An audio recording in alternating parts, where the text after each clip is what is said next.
술 취한 승객이 달린 버스 안에서 버스 기사를 폭행하는 바람에 버스가 갓길에 부딪히는 사고가 발생해 승객이 10명 넘게 다쳤습니다. 자칫하면 대형 인명피해로 이어질 뻔했습니다. 노경석 기자가 그 현장을 다녀왔습니다. 경북 안동의 한 도로를 달리는 시내버스. 승객 한 명이 일어서더니 운전기사에게 다가가 실랑이를 벌입니다. 갑자기 머리를 때리고 밀치는 등 위협하자 당황한 운전기사는 손을 피하려 합니다. 그 순간 커브를 돌던 버스가 산자락에 충돌합니다. 운전기사를 폭행한 사람은 55살 김모 씨. 이 사고로 버스 앞부분이 파손되고 승객 10여 명이 다쳤습니다. 보시는 바와 같이 김 씨의 우발적인 폭행은 차량은 물론 탑승한 승객의 생명까지 위협할 수 있는 행동이었습니다. 김 씨는 사건 당시 만취 상태였습니다. 용의자는 최초 진술에 술에 취해서 홧김에 운전자를 폭행하였다고 진술하나 추가 조사를 통해 정확한 사건 경위를 밝힐 예정입니다.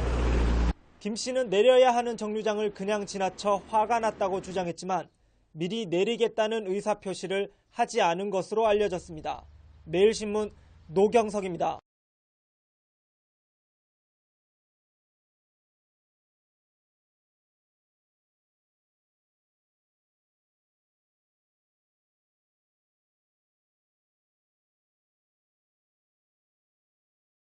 버스 운전기사를 폭행하거나 협박하는 사건이 잇따르고 있습니다. 대형 사고로도 이어질 수 있는 운전기사 폭행. 하루 평균 10건 가까이 발생할 만큼 문제가 심각하다고 합니다. 먼저 이 버스기사 폭행 실태를 최경지 기자가 보도합니다. 술에 취한 남성이 한 시내버스 기사에게 손을 올리며 위협합니다. CCTV를 가리키며 녹화 중임을 알려도 턱을 잡고 얼굴을 밀치더니 운전석에서 나온 기사에게 주먹을 휘두릅니다. 그 자리에서 쓰러진 버스기사 49살 송모 씨는 왼쪽 갈비뼈 3개가 부러졌습니다. 손님 아까 탈 때 승차를 할 때 요금을 안 냈는데 나중에 내릴 때 요금 내고 내리세요 이랬거든요. 그게 자기가 기분이 좀 나빴던 모양이라. 지난 3일에도 한 승객이 운전하고 있는 시외버스 기사에게 다가와 시비를 걸더니 난데없이 발차기를 하고 버스에 오르자마자 요금을 깎아주지 않는다며 15분 동안 운전기사에게 욕설을 퍼붓다 경찰에 끌려간 승객도 있습니다. 지난 4년 동안 대중교통 운전기사를 폭행한 사건은 연평균 3,500여 건, 하루에 10건 가까이 발생하는 꼴입니다. 겁도 많이 나고 우리도 이 운전이 목숨인데 제발 좀 이런 방지를. 운행 중인 버스나 택시 운행자를 폭행하거나 협박할 경우 5년 이하의 징역 또는 2천만 원 이하의 벌금을 내야 합니다. MBC 뉴스 최경재입니다.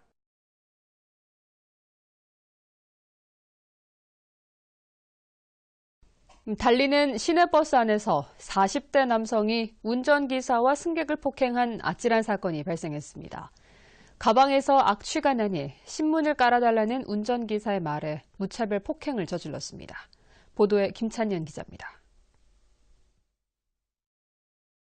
한 남성이 시내버스 운전석에 앉아있는 기사에게 쉬지 않고 발길질을 해댑니다.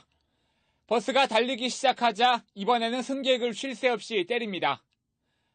운전 중인 기사까지 폭행해 차가 갑자기 멈추면서 승객들이 나가 떨어집니다.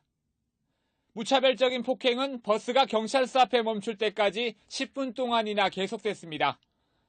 주먹이 들어오고 발로 차고 옆구리를 막 차고 막 끌어내려고 그러고 그 상황이 아니도 그래서 이제 또 옆에 사람인데 또 그 사람한테서 또 때리는 거예요.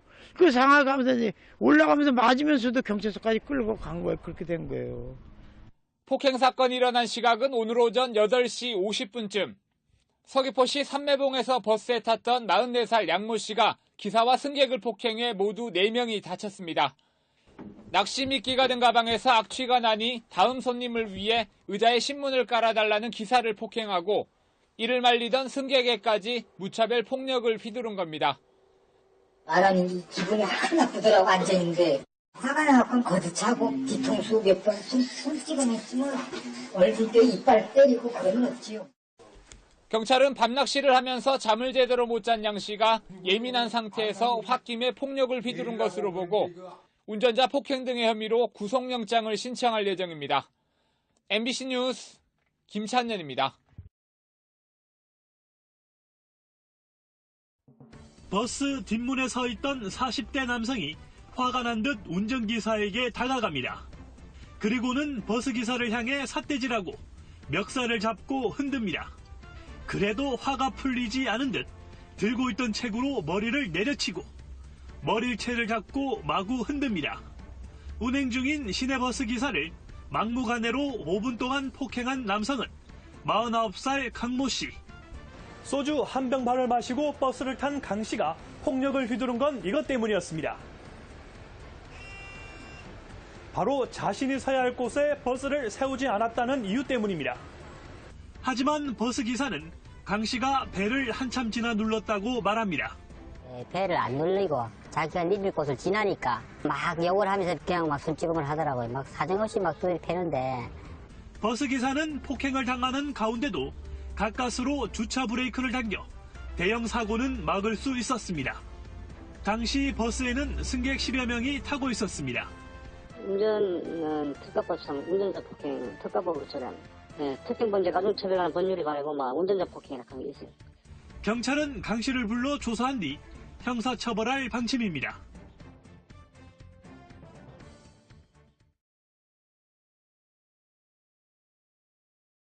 네, 버스 안에서 한 승객이 벨을 누르지 않고 내려달라고 했다가 버스기사에게서 거친 욕설을 들었는데요.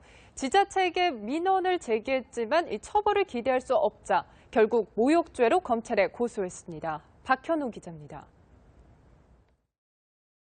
인천 송도와 서울 강남으로 가는 광역버스 안.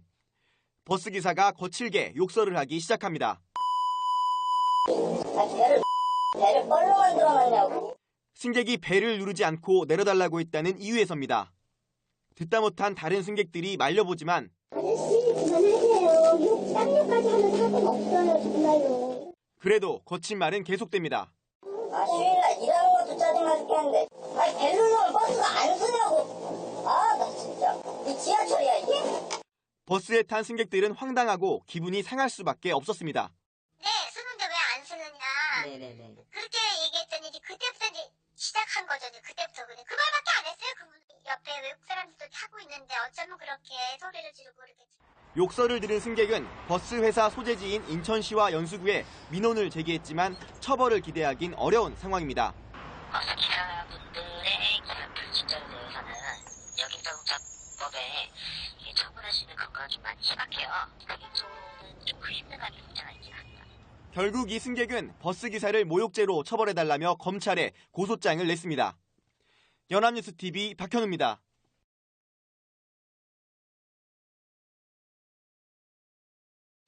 이 버스 안에서 한 승객이 벨을 누르지 않고 내려달라고 했다가 버스 기사에게서 거친 욕설을 들었는데요.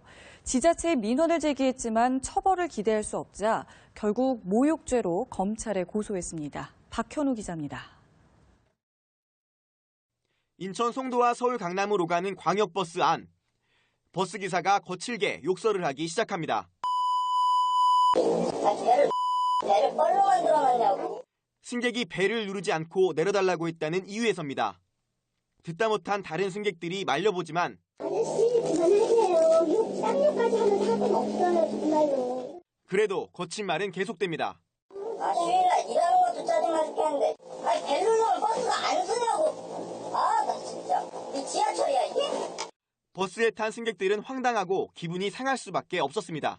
네, 쓰는데 왜 안 쓰느냐. 네네네. 그렇게 얘기했더니 이제 그때부터 이제 시작한 거죠. 이제 그때부터 그냥 그 말밖에 안 했어요. 그분 옆에 외국 사람들도 타고 있는데 어쩌면 그렇게 소리를 지르고 그렇게. 욕설을 들은 승객은 버스 회사 소재지인 인천시와 연수구에 민원을 제기했지만 처벌을 기대하긴 어려운 상황입니다.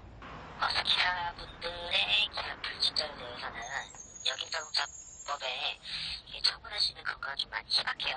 그게 좀 불신등감이 문제가 있긴 합니다.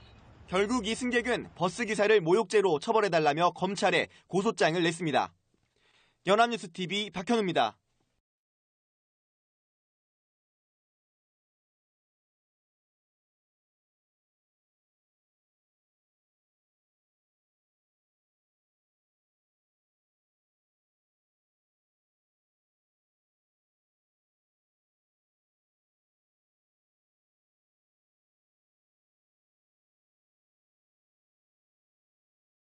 배를 안 누르고 가만히 서 있다가 이제 갑자기 배를 누르고 왜 안 서냐고 앞으로 와가지고 기사를 폭행하는 거예요.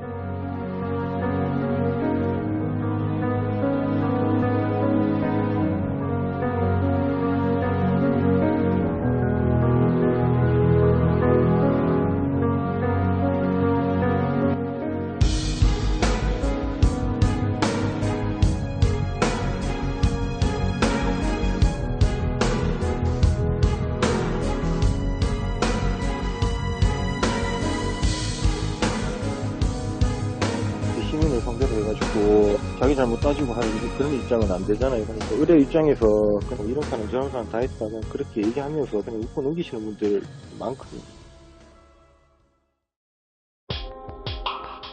그리고 어차피 이게 버스 회사 자체가 보조금으로 일을 하는 데고 그 보조금이 시민들의 세금이고 나의 승객들은 시민이고 시민들한테 친절해야 되는데 그런 마인드가 이러신 분들인데 그냥 그런 분들을 조금이라도 좀 생각해 주시면은 이런 일까지는 안 생기고 좋은데 일을 다 할 뿐이죠.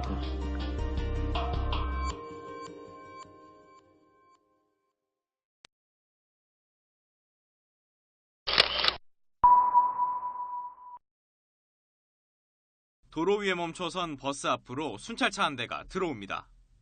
잠시 뒤 한 남성이 머리로 경찰관을 들이받습니다.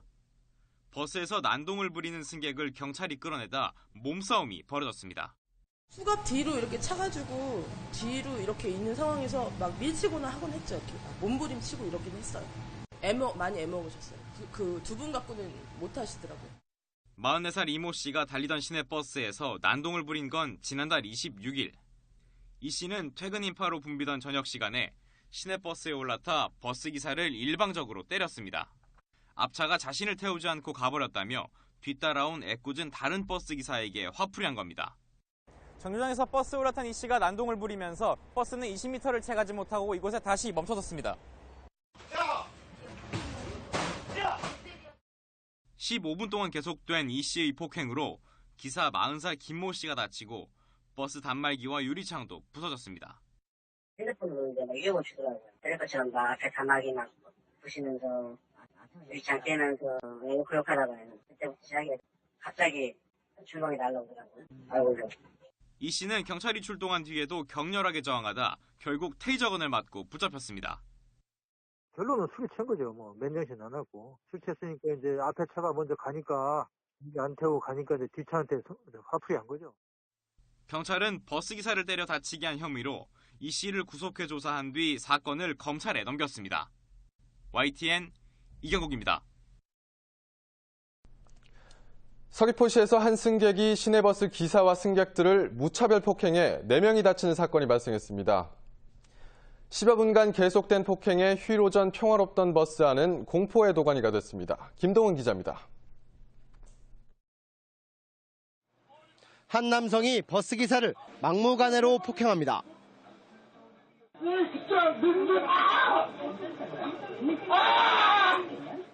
발길질도 계속됩니다. 폭행을 말리는 승객에게도 무차별 폭행이 이어집니다. 오늘 아침 8시 50분쯤 서귀포시 삼매봉에서 시내버스를 탔던 44살 양모 씨가 버스기사와 승객들을 폭행하기 시작했습니다. 낚시 가방에서 냄새가 나니 바닥에 신문을 깔아달라는 버스기사의 요구에 격분한 겁니다. 버스 내부를 오가며 10여 분간 계속된 폭행에 승객들은 공포에 떨어야 했습니다. 이 폭행으로 버스기사와 폭행을 말리던 공무원 등 모두 4명이 다쳐 병원에서 치료를 받았습니다. 계속된 폭행에 달리던 버스가 급정거하면서 60대 할머니는 머리에 10여 바늘을 꿰맬 정도로 크게 다쳤습니다. 이리 와서 패고 저리 와서 패니까요. 머리 뒤통수 맞으니까 눈에 하얀 게 번쩍이더니 정신이 안 없더라고요. 버스기사 김 씨는 문을 열라며 계속 폭행하는 양 씨를 태우고 버스를 경찰서로 몰고 가 신고했습니다. 경찰은 양 씨를 운전자 폭행 등의 혐의로 체포해 구속영장을 신청할 방침입니다. JIBS 김동훈입니다.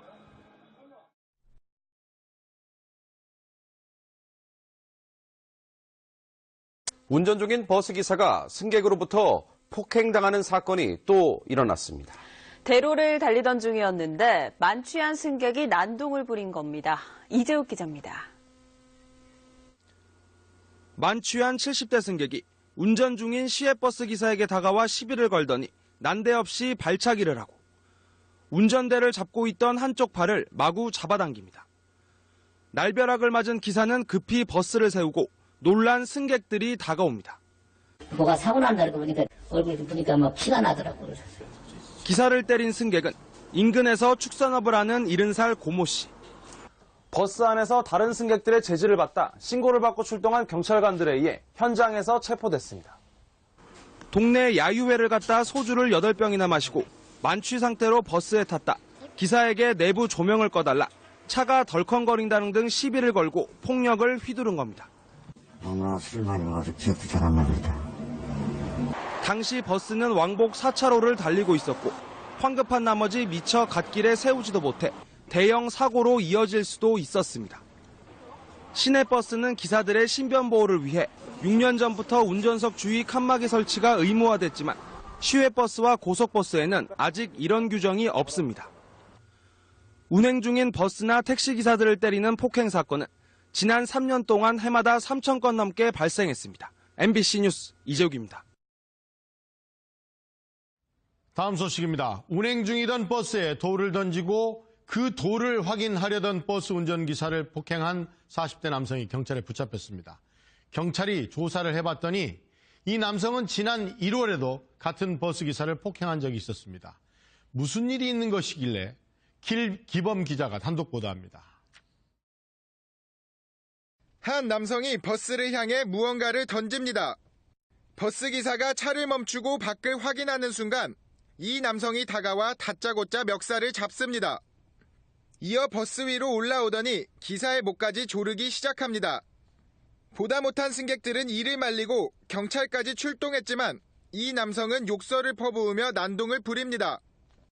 술만 먹으면 사람인들의 행태 부리고 그래가지고 평상시 아무나 보면 욕해요. 한두 번이 아니니까 우리는 뭐. 46살 박모 씨가 시내버스 운전기사 54살 정모 씨에게 폭행을 가한 건 지난달 10일 밤 11시 50분쯤. 정류장에 서 있던 박 씨는 버스를 향해 돌을 던져 차를 세운 뒤 기사를 폭행했습니다. 알고 보니 박 씨는 한 달 전에도 버스 정류장이 아닌 곳에서 태워달라고 요구하다 태워주지 않자 버스기사인 정 씨를 때렸던 것으로 나타났습니다. 이 일로 벌금을 물게 될 처지에 놓인 박 씨가 정 씨를 보자 또 폭행을 저지른 겁니다. 전에도 네가 나를 신고해가지고 굴탕 먹인 적 있지? 너 먼저도 한번 그렇게 했으니까 오늘 내가 너를 죽여줄게. 예? 경찰은 박 씨를 상해 혐의로 구속하고 검찰에 넘겼습니다. MBN 뉴스 길기범입니다.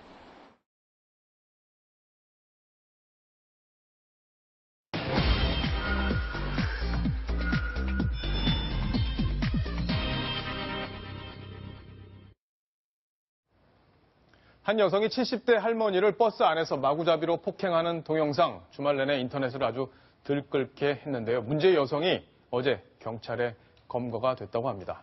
자, 동영상을 보시면서 어떤 이야기인지 지금부터 자세히 풀어드리겠습니다. 예, 지금 보고 계신 화면은 지난달 28일 충북 청주의 시내버스 안의 모습입니다. 한 여성이 소리를 지르고 있는데요. 할머니를 향해서 내가 어디 사는데 너희들 다 무너뜨리겠다. 할머니에게 계속 욕설을 퍼부으면서 왜 간섭하느냐. 예, 지금 왼쪽 여성이 가해 여성인 거고 오른쪽 여성이 할머니인 거죠. 이제 할머니가 이제 놀래서 때리기 시작하네요. 다리를 피하려고 하는데 주먹질을 시작했습니다. 욕설까지 퍼부으니까 할머니가 맨 뒷자리로 옮겨가시는데요. 흥분한 이 40대 여성은 참지 못하고 뒤따라와서 계속 이 손찌검과 욕설을 퍼붓고 있었습니다. 예. 그 이후에 승객들이 이제 말려서 이 여성을 버스에서 내리게 했는데요. 경찰이 추적 끝에 어제 이 여성을 검거해서 구속영장을 신청했다는 이야기입니다. 그렇군요. 저도 이렇게 보고 있으니까 상당히 화가 나는데 인터넷에서 지금 아주 굉장한 여론이 그렇습니다. 생겼죠. 정말 이렇게 왜 발단이 됐냐면 이 여성이 지갑을 바닥에 떨어뜨렸습니다. 예. 그래서 옆자리에 앉았던 할머니가 이걸 주워주면서 아유 잘 챙기세요라고 말을 해줬는데 왜 간섭하냐고 하면서 웃어줬는데 욕설과 뭐 이런 황당한 경우가 어디 있겠습니까? 예. 피해 할머니는 그날 밤에 진짜 분이 안 풀려서 잠도 못 주무셨다고 하는데요. 한 언론에 본인의 심경을 밝혔는데요. 직접 한번 들어보시겠습니다. 생각도 하나도 안 나요. 무슨 생각도. 그냥 펑하니 이렇게 하고 주저앉아갖고 어머 이 소리만 하고. 정말 진짜 엄청나게 당황스러운 그런 상황이 될 수밖에 없는 상황이었는데 이동현 차장, 네. 검찰에서 그러면 경찰에서 이 여성을 검거를 했는데 일단 물어봤을 거 아니에요. 왜 도대체 지갑을 주워줬는데 폭행을 한 건지. 이 조사를 해보니까요. 이 여성이 이 40대 유모 씨로 신원이 확인이 됐습니다. 조사를 해보니까 정신지체 3급 질환을 갖고 있었고 조울증, 즉 기분이 좋았다가 나빴다 이렇게 극과 극을 오가는 정신질환인데요. 이런 것까지 앓고 있는 40대 여성으로 확인이 됐습니다. 이날 처음 그런 게 아니라 이날 버스에서 이렇게 사고를 낸 이후에 동네로 돌아가서는 이웃에 사는 그 한 여성에게 손찌검을 하고 욕설을 하고 달아났었고요. 예. 이달 들어서만 4번 이웃 주민들에게 폭행을 휘둘러서 신고가 되는 등 동네에서 계속 이런 그 정신 상태가 온전하지 않았기 때문에 그랬군요. 계속해서 이런 그 사고를 내고 다니는 예. 그 이웃이었다고 합니다. 결국에는 치료가 좀 필요한 그런 상황인데 혼자 이렇게 다니다 보니까 저런 사고를 낸 게 아닌가 싶은데 그 당시에 버스 안에서 이 사건을 보고 또 용기를 낸 분이 있었죠? 그렇습니다. 많은 분들이 있다 보면 오히려 한 피해를 당하는 사람을 돕지 않는 경향이 있는 게 사실인데 지금 저쪽 보시면은 반대쪽에 한 여성이 이 사탕을 입에 물고 앉아있는 모습을 보실 수가 있는데요. 예, 저분이 지금 말리고 있는 거네요. 그렇습니다. 이 다툼이 이렇게 심하게 일어나고 나니까 이웃 주변에 있던 다른 승객들이 여성을 버스에서 내리게 했거든요. 그러는 사이에 이 젊은 여성은 할머니에게 다가와서 할머니 괜찮으시냐고 계속해서 물어보면서 위로를 해주고 있습니다. 입에 사탕을 물고 있는 것으로 봐서는 이렇게 나이가 많지 않은 이 젊은 여성인 것으로 추정이 되는데요. 예. 이웃에 대한 관심이 점점 없어지는 상황에서 젊은 여성이 저런 모습을 보여준 데 대해서 많은 네티즌들이 며느리를 삼고 싶다 이런 반응까지 보이고 있습니다. 그렇군요. 며느리를 삼고 싶다는 반응까지 나올 정도로 용기를 낸 여성, 예, 감사하다는 말씀을 저희가 대신 전해드리겠습니다.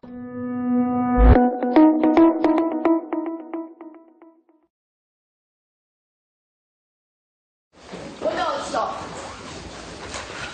저희도 몰라요, 어머니. 저희도 몰라요. 원장 어딨어? 어딨어?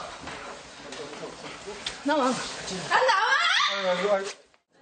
보육교사로부터 폭행을 당한 아이의 어머니는 충격을 감추지 못했습니다. 주먹으로 때리는데 어떤 사람이 훈육이냐고. 훈육 아니에요, 그거는. 상습폭행이야, 상습. 우리 애한테 손이 가니까 얘가 반사적으로 몸을 뒤로 빼요. 반사적이야, 그건 반사적. 손이 가니까 반사적이야. 이거는 놀라고 그런 게 아니라 부모 입장은 가슴이 주저앉는다고요. 숨이 안 쉬어져. 피해 아동 어머니는 어린이집 원장이 폭행 사건 보도 이후 말을 바꾸었다고 울분을 터뜨렸습니다. 그 여자가 하는 거 아는 애들한테 고함 치는 것까지 다 알고 있었대요. 근데 토요일 날 자기는 고함 지르는 것도 아무것도 모르는데 기자 오니까 자기들이 CCTV 이렇게 다 복사해서 사세반 엄마들한테 다 준다 그랬어요, 원장이. 근데 안 준대 이제 안 준대. 자기 그런 말 한 적도 없대요. 이 어머니는 정부와 정치권이 허술하게 어린이집을 관리했다고 비판했습니다. 애들이 집에 오면 옷을 다 벗는 애들인데 얼마나 추웠으면 파카를 다 입고 수업을 하냐고. 도대체 나는 국가에서 돈 주면서 여기 원장한테 돈 주면서 원장 배부른 그거밖에 안 되지. 애들은 이거 삭대당할 때 정부는 뭐 했어요, 국가는. 나 그거 물어보고 싶어. 그렇게 거기 국회 사당에서만 뭐 이런 애 저런 애 하지 말고요. 국회의원 당신 아들, 딸, 손자, 손녀 이쪽으로 보내요. 그럼 나 여기서 나 치아할게. 또 다른 피해 아동 어머니는 아이의 진술을 공개하며 아이들이 상습 폭행을 당했다고 주장했습니다. 국수 먹을 때 뭐 했어? 그때 국수 이렇게 쳤대요. 국수 먹는 애를 여기를 이렇게 치고 너 기분이 어땠어? 울었대요. 그러면 선생님이 어떻게 했어? 또 때렸대요. 그러더니 나중에 친구들한테는 어떻게 했어? 여기 때리고 여기 때리고 여기 때리고 여기 때리고 막 이렇게 때렸어. 세게 때렸어. 이렇게 해서 내가 이렇게 맞고 머리를 꽈당 이렇게 부딪혔어. 이렇게 당한 애들이 손톱을 다 물어뜯어서 제가 깎아준 적이 없어요. 여기가 피가 철철 날 정도로 나는 왜 그런가 했어요. 나 때문에 내가 혹시라도 뭔가를 훈육을 잘못하나? 피해 아동들이 폭행당하는 것 때문에 자신의 아이가 이상 증세를 보여 어린이집을 옮겼다는 주장도 나왔습니다. 집에만 오면 곰돌이 떼치. 심지어는 어린이집 오고 나서 2달째 될 때부터는 걸어다니지를 않았어요. 불안해서 애가. 이슬 일반 선생님이 옷을 입히고 가방을 매개해서 데리고 나왔어요. 아이가 오줌을 지려가지고 매일매일 어린이집 그만두고 6월 25일부로 그만두고 7월 1일에 어린이집 옮기자마자 첫날 기저귀 뗐어요. 하지만 원장은 항의 방문한 원생 부모들에게 무릎 꿇고 사과하면서도 그동안 아동폭행 사실은 전혀 몰랐다고 밝혔습니다. 폭행 사실을 모르셨어요? 네. 저희 앞에 CCTV가 그 상황이 보이고 아이들 네. 상황을 볼 수 있었을 텐데 예. 전혀 모르셨습니까? 네, 전혀 몰랐습니다. 경찰은 오늘까지 피해 아동 진술 조사를 마무리하고 내일 폭행 혐의를 받고 있는 보육교사를 소환해 조사할 예정입니다. 오마이뉴스 박정호입니다.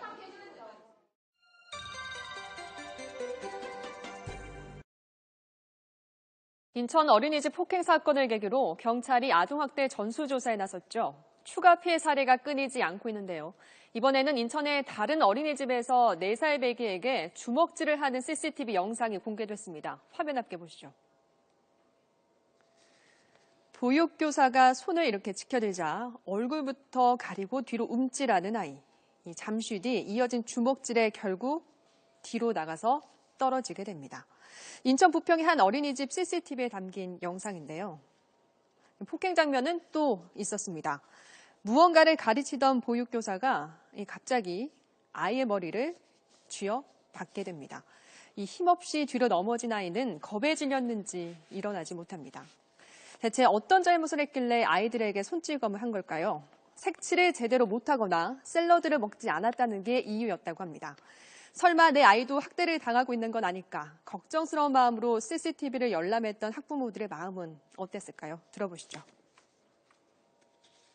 이 애도 이제 색칠 공부하다가 색칠이 삐져나갔는데 그것 때문에 막 때렸다고 그러더라고요. 뭐 샐러드 안 먹는데 샐러드 먹지 말라 두번 당했다고 그래가지고 진짜로 몇 대 맞았다고.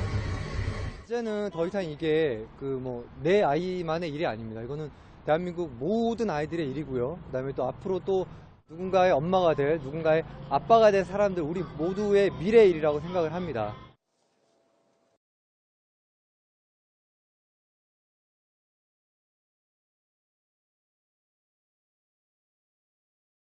네, 이번 사건의 구체적인 정황이 드러나면서 계모의 악행도 속속 밝혀지고 있습니다.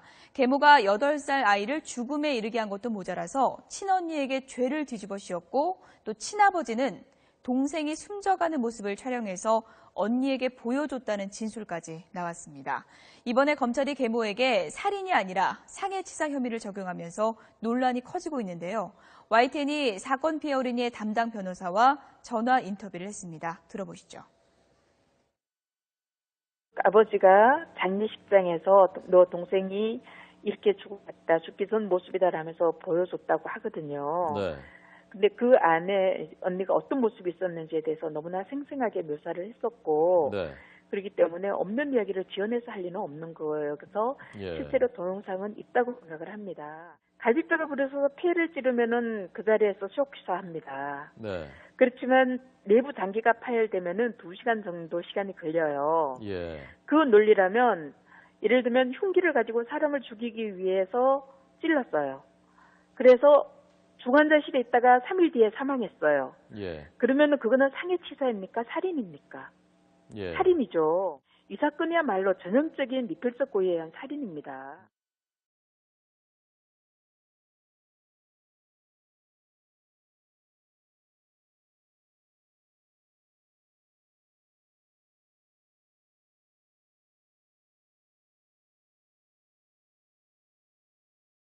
키 120cm에 몸무게가 16kg. 한 여자아이의 키와 몸무게인데요. 몸무게만 보면 아마도 4살 정도 되는 아이의 체격이라고 생각을 하실 겁니다. 그런데 실제로 이 아이는 11살이었습니다. 충격적이게도 가정학대로 인한 영양실조로 이렇게 됐다고 하는데요. 도대체 이 아이에게 무슨 일이 있었던 걸까요? 자, 이 영상을 주의 깊게 봐주십시오. 지난 12일 인천 연수구의 한 슈퍼마켓인데요. 한겨울인데도 맨발에 반바지 차림인 여자아이가 등장합니다. 슈퍼마켓을 서성이던 아이, 주섬주섬 먹을 것을 챙기는데요. 네, 곧이어서 배가 많이 고팠는지 바닥에 주저앉아서 과자를 허겁지겁 먹기 시작합니다. 슈퍼 주인은 이 소녀를 계속 지켜보다가 아이의 몸에서 무언가 이상한 낌새를 느끼는데요. 아이가 겨울인데 반바지 차림에 뼈가 앙상하게 말라있고 그리고 몸에 상처가 좀 있어가지고 파출소에 신고했습니다. 슈퍼마켓 주인의 신고로 경찰이 곧장 출동했는데요. 아이는 갈비뼈가 부러져 있었고 온몸이 상처투성이었습니다. 알고 보니 아버지와 함께 살던 빌라 2층에서 가스배관을 타고 필사의 탈출을 감행했습니다. 도대체 어떤 일이 있었길래 11살밖에 되지 않은 소녀가 가스배관까지 타고 탈출을 하게 된 걸까요? 아이는 경찰의 끈질긴 설득 끝에 학대받은 사실을 털어놨습니다. 박양은 경찰 조사에서 아버지가 컴퓨터 게임에 빠져 일주일 넘게 밥을 주지 않은 적도 있다고 말했습니다. 박양의 아버지는 박양이 젖먹이일 때 친엄마와 이혼했습니다. 그리고 6년 전에 동거녀와 함께 살기 시작했다고 하는데요. 특별한 직업도 없이 온종일 온라인 게임에만 매달려서 박양을 학교에 보내지도 않은 채 하루하루를 보냈습니다. 이런 게임 중독이 결국은 내가 낳은 아이, 내가 키워야 되는 책임 있는 아이를 정말 방치하고 학대하는 이런 행위의 원인이 되는데 정말 정신질환이죠. 박양은 지난 2013년부터 2년간 친아버지와 동거녀 그리고 동거녀의 친구까지에게도 상습적인 학대를 당했습니다. 박양이 배가 고파서 남은 밥을 먹을 때면 수차례 폭행이 이어졌다는데요. 박양은 경찰 조사에서 세탁실이나 욕실에 감금돼 일주일가량 밥을 먹지 못했고 심지어 쇠파이프 등으로 폭행을 당했다고 말했습니다. 더욱 충격적인 것은 이렇게 박양이 2년 동안 학대를 받을 동안 주변의 주민들은 소녀가 학대당한다는 사실을 전혀 모르고 있었다는 겁니다. 여자 두 명이 남자 하나 다른 건 알고 있었어요. 제가 봤을 때는 남자인 줄 알았어요. 영화를 안 해봐서 잘 몰라요. 그리고 이 사람들은 낮에 잘 안 다녀서 거의 뭐 볼 수가 없었어요. 매기가 있는지는 아예 모르셨고요? 아예 몰랐어요. 네, 주변에 관심이 있었더라면 이 소녀가 빨리 구출되지는 않았을까 하는 아쉬움이 생기는데요. 학교와 지자체 또한 소녀의 소재 파악에 무심한 것 아니었나 하는 시선도 있습니다. 이 아이가 2학년 1학기까지 부천에서 이제 그 학교를 다녔는데요. 이 아버지가 아이를 데리고 인천으로 이사를 갑니다. 근데 학교에서는 아이가 안 오니까 아이한테 이제 그 해당 법령에 따라서 우편 통지를 합니다. 집에 무슨 일이 있습니까? 왜 아이가 안 옵니까?라고 하는데 이사를 갔기 때문에 그 우편 통지를 전혀 받지 못했죠. 학교도요? 그렇죠. 학교는 두 차례 우편 통지를 한 다음에 그 다음에 지방자치단체에다 통보를 합니다. 아이가 학교에 오지 않는다. 근데 지방자치단체에서도 이 아이의 소재를 파악하는데 이 주민등록 이전을 하지 않은 겁니다. 네, 초등학교에 다니던 2학년 어린이가 갑자기 사라져도 현행 제도로는 그 어린이의 소재나 안위를 파악하지 못하는 허점이 드러난 겁니다. 이 아버지와 동거녀 등은 아이가 집에서 도망친 사실을 알고 달아났다가 경찰에 붙잡혔고 아버지는 훈육 차원에서 때렸다 이렇게 진술했습니다. 또한 박양의 아버지는 경찰 진술에서 이 병원에 있는 아이를 걱정하기보다는 자신의 애완견이 잘 있는지를 먼저 물어봤다고 하는데요. 경찰에 따르면 박양의 아버지는 평소 딸에게는 밥을 주지 않으면서도 애완견에게는 끼니와 간식을 잘 챙겨줬다고 합니다. 박 씨의 애완견의 상태를 보면 살이 포동포동하게 오르고 털에 윤기가 흐르는 반면 박양은 학대받고 앙상한 모습이 대비돼 많은 사람들의 공분을 사고 있습니다. 그런데 박양의 아버지 어렸을 적 자신도 학대 경험이 있다고 진술했다고 하는데요. YTN 단독 취재 결과 확인된 내용입니다. 하지만 일각에서는 가해자가 자신의 범행을 합리화하기 위한 변명이 아니냐는 비판도 제기되고 있습니다. 박양은 현재 병원에 입원해서 치료 중입니다. 경찰이 박양에게 아버지가 따로 떨어져 살아야 한다고 알리자 박양은 경찰관에게 감사하다라고 말했다고 합니다. 11살 어린이, 부모를 항상 찾고 이 부모가 절실히 필요한 나이인데요. 박양에게는 아버지가 부모가 아닌 악마가 아니었을까 싶습니다.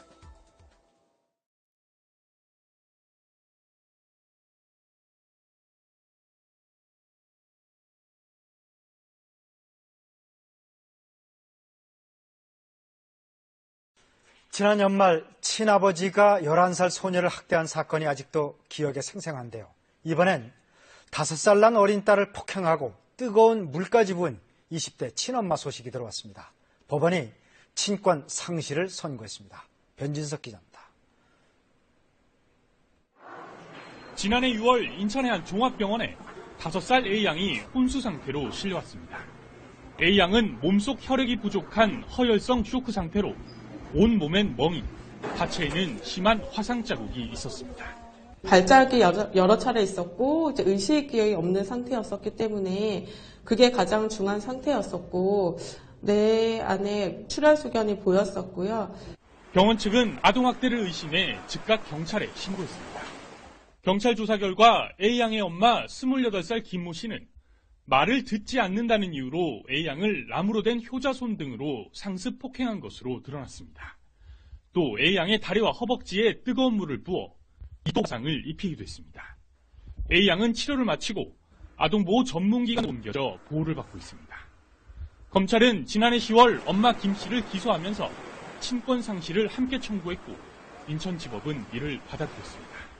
딸에게 한 행위는 친권을 남용해 자녀의 복리를 현저히 해치는 것으로 어머니가 딸에게 적절하게 친권을 행사하리라고 기대하기 어려워서 친권 상실을 선고하였습니다.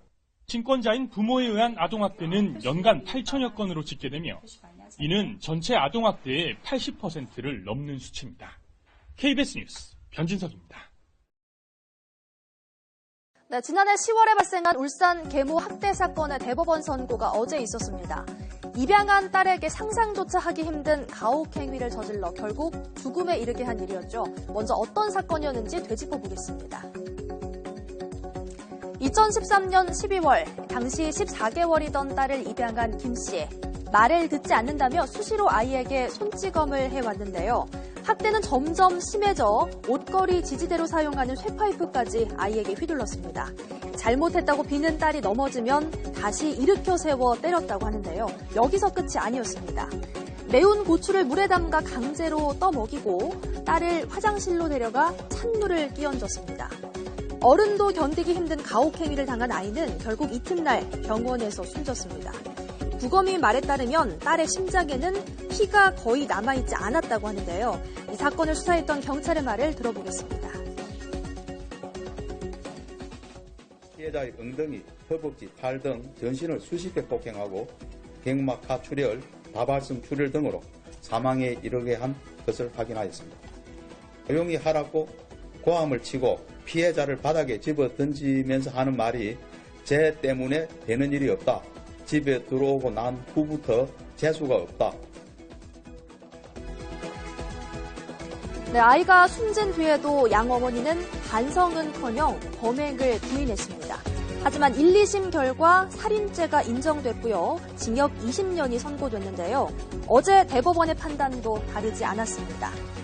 네, 끔찍한 아동학대 사건은 어찌된 일인지 갈수록 늘어나고 있습니다. 5년 전 아동학대 신고는 7,400여 건이었는데요. 지난해 2배 넘게 증가하면서 15,000건이 넘었습니다. 끊임없이 발생하는 아동학대 사건, 지금도 어딘가에서 또 다른 피해 아동이 떨고 있지 않을까 걱정스럽습니다. 네, 학문주의를 손가락으로 찌르는 행위는 과연 성추행으로 봐야 할까요? 어린 여자아이에게 이 같은 행위를 해 강제추행 혐의로 재판에 넘겨진 60대 남성에게 1심은 무죄를 선고했지만 항소심의 판단은 달랐습니다. 신윤정 기자가 보도합니다. 도서관 미화원이던 61살 이모 씨. 지난해 10월 여자 화장실에서 손을 씻던 7살 여자아이에게 똥침을 놓고 배를 찌른 혐의로 재판에 넘겨졌습니다. 하지만 이 씨는 물장난하지 말라는 뜻으로 옆구리를 손가락으로 찔렀을 뿐이라며 추행이 아니라고 주장했습니다. 이에 대해 1심 재판부는 옆구리를 겨냥하다 실수로 엉덩이 부분을 건드렸을 가능성도 있고 찌른 방법으로 볼 때 성적 수치심을 일으킬 만한 행위로 보기 어렵다며 무죄를 선고했습니다. 그러나 2심은 판결을 뒤집고 이 씨의 성추행을 인정했습니다. 정신적, 육체적으로 미숙한 피해자의 성장과 성적 정체성 형성에 부정적 영향을 미치는 만큼 이른바 똥침을 찌른 행위는 추행으로 봐야 한다는 게 재판부의 판단입니다. 재판부는 또 이 씨가 성욕을 해결하려는 목적이 있었다고 단정하기는 어렵지만 피해자 입장에선 기습적으로 신체 접촉을 당한 것이고 특히 학문주의는 성적 수치심을 일으킬 수 있는 민감한 부위라는 점을 고려해야 한다고 강조했습니다. 서울고등법원은 이 씨에게 징역 2년 6개월에 집행유예 3년을 선고했습니다. YTN 신윤정입니다.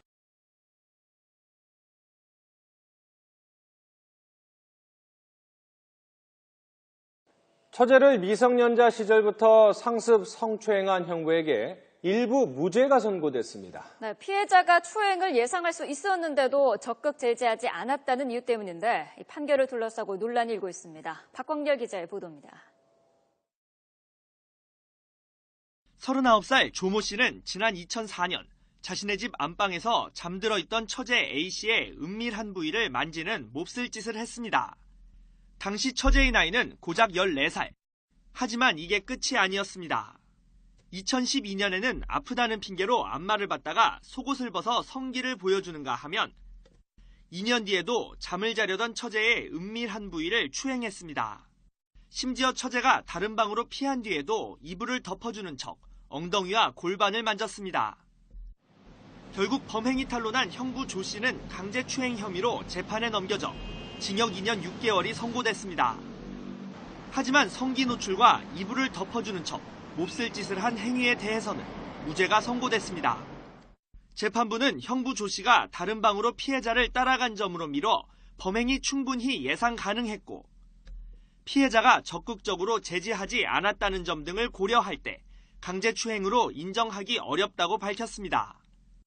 이를 두고 법조계에서는 강제추행죄의 요건을 지나치게 엄격하게 적용했다는 지적이 나오고 있습니다. 기습추행의 경우에도 강제추행죄 유죄 판결을 선고한 굉장히 많은 대법원 판례들이 있어 왔는데요. 이번 사건의 경우에는 피해자가 추행이 있을 것이라는 사실을 예상하지 못하였어야 한다고 함으로써 새로운 요건을 추가했습니다. 성범죄는 갈수록 늘고 있지만 단죄를 내려야 할 법원이 오히려 뒷걸음치는 것 아니냐는 논란이 한동안 이어질 전망입니다. YTN 박광렬입니다. 친딸을 상습적으로 성추행한 몹쓸 아버지가 있었습니다. 사건의 시작은 2007년으로 거슬러 갑니다. 당시 중학교 1학년이었던 딸에게 아버지는 유방암 검사를 이유로 딸의 가슴을 만졌습니다. 그 이후에도 아버지는 밤, 낮, 저녁, 새벽 등 시간을 가리지 않았고 방이든 부엌이든 장소를 가리지 않고 성추행을 일삼았다고 합니다. 이제 20살이 된 딸은 법정에서 제발 아버지가 눈앞에 나타나지 않았으면 한다고 눈물로 호소를 했다고 하는데요. 아버지의 몹쓸 짓이 9년 동안 18차례에 걸쳐 계속됐는데도 딸은 왜 신고를 못했던 걸까요? 지금 함께 이야기 나눠보도록 하겠습니다. 할 말이 없습니다. 중학교 1학년 때부터 친딸을 성추행을 했다. 9년이나 견뎠다. 동생 학비 때문에 견뎠다는 그렇죠. 거 아니에요? 동생 학비가 떨어질 거를 우려해가지고 가정이 파탄 날 걸 우려해서 신고를 못했고 20살이면 이제 성인이 됐기 때문에 그 무렵에 이제 신고가 됐는데 9년 동안 드러난 거는 18번인데 암수라 그럽니다. 드러나지 않는 범죄. 그는 뭐 특정할 수 없었기 때문에 뭐 공소장이라든지 재판에 반영이 안 됐고 훨씬 많은 상황이 아니었나. 그렇게 반영됐기 때문에 형이 상당히 높게 나온 걸로 보입니다. 형이 얼마 나왔죠? 6년 1심에서는 4년형을 받았습니다. 예. 이게 성폭법상의 친족 간의 강제추행죄입니다. 이제 법정이 징역인데 이제 4년이 나왔었는데 본인이 지금 너무 부당하다면서 항소를 제기했는데 2심에서는 뭐가 부당하대요? 2년 더 늘어났습니다. 참, 예? 2년 더 늘어났죠? 늘어나서 6년이 지금 나왔습니다. 예. 어떻게 보세요, 고 변호사님? 저는 이런 거 보면은 갑자기 막 심장이 진짜 뭐 이렇게 나도 기가 떨려가지고 막혀요. 어떻게 말을 해야 될지 참 어이가 없는데요. 이 재판 과정에서도 또 한 번 더 상처를 자녀에게 줬는데요. 처음 말씀하신 대로 1심에 나와가지고 처음에는 부인을 했습니다. 근데 이제 그렇게 부인을 하는 경우에 피해자들이 굉장히 상처를 많이 받거든요. 그러다가 이제 이 따님 피해자분이 증인으로 이제 하고 나서 마지막에서야 이제 죄를 인정을 했다고 해요. 그랬는데도 양형이 가볍다고 또 항소를 하고 이거는 정말 아버지로서 인간으로서도 할 수 없는 반인륜적인 범죄라고 보고요. 저는 개인적으로 6년도 가볍다고 저는 정말 개인적으로 보고 있고 이 대법원 양형 기준에 의하면은 굉장히 죄질이 좋지가 않기 때문에 가중 요소가 굉장히 많아요. 일단은 중1 때부터 상습적으로 당했기 때문에 미성년자였고요. 그다음에 친족 관계에 의한 강제추행이기 때문에 가중 처벌이 되고 그다음에 굉장히 비난할 만한 동기잖아요. 그래서 이 모든 거를 조합하면은 뭐 그다음에 또 하나가 더 있는데 외상 후 스트레스 장애라고 해서 네. 이렇게 굉장히 장기간 추행을 당하는 경우에는 겉에 상처가 없어도 그거를 상해로 인정을 하거든요. 이거를 상해까지 인정을 한다면 7년에서 10년까지도 가능하다고 대법원 양형 기준이 보고 있습니다. 아니, 여성단체 같은 데서 좀 나서야 되는 것 아닌가 이런 생각도 들어요. 그러니까 물론 법이라는 거는 객관적이고 냉정해야 하지만 실질적으로 사회적 분위기라든지 이런 것도 한 번쯤 고려해야 되는 것 아닌가라는 그렇죠. 생각도 통상은 들고요. 이제 계부라 그러죠. 예. 계부 아버지에 의한 그런 강제추행이라든지 이런 것들이 마련하는데 친부가 이렇게 하는 경우는 아마 거의 첫 사례 내지 아주 드문 사례가 같고요. 그 친부가 친딸에 대해서 수십 년에 걸쳐가지고 이런 행동을 했다라는 거에서 아마 우리 재판부도 그럼요. 그걸 놀랐겠지만 사회적으로도 문제가 있는 그런 사건이라고 생각이 듭니다. 정말 참 기가 막혀서 할 말이 없습니다.